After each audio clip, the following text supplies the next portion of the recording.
എല്ലാ ഹോസ്പിറ്റലിലും പോയി.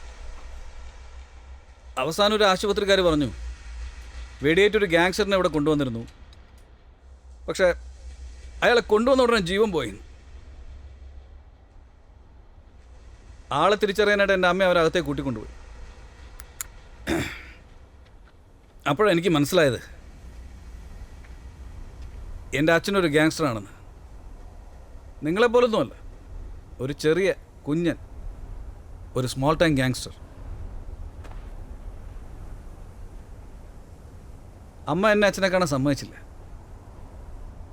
ഞാനും എൻ്റെ അച്ഛനെ പോലെ ഒരു ഗ്യാങ്സ്റ്റർ ആവുമെന്ന് ഭയന്ന് ചിറ്റയുടെ അടുക്കൽ എന്നെ വളർത്താൻ ഏൽപ്പിച്ചു. ഞാൻ കെഞ്ചി, അമ്മ ഞാൻ അച്ഛനെ പോലെ ആവില്ല, എന്നെ അമ്മയുടെ അടുത്ത് നിന്ന് മാറ്റരുത്, എന്നെ വിശ്വസിക്കുന്നു പറഞ്ഞ് കരഞ്ഞു. എൻ്റെ അമ്മ ഇത് കേട്ടില്ല.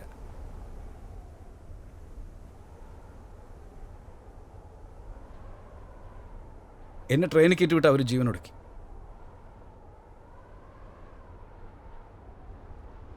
അന്നു മുതൽ എനിക്ക് ഗ്യാങ്സ്റ്റേഴ്സിന് ഇഷ്ടമല്ല. ഈ ഗ്യാങ്സ്റ്റേഴ്സ്, ക്രിമിനൽസ്, തീവ്രവാദികൾ ഇവരൊന്നും ഇഷ്ടമല്ല. അതുകൊണ്ടാണ് ഞാൻ പോലീസിൽ ചേർന്നത്. ഇപ്പോഴും ഞാൻ പോലീസുകാരൻ തന്നെയാണ്. ഇപ്പോഴും ഇൻസ്പെക്ടറാണ്, ഇൻസ്പെക്ടർ റസൂൽ ഇബ്രാഹിം.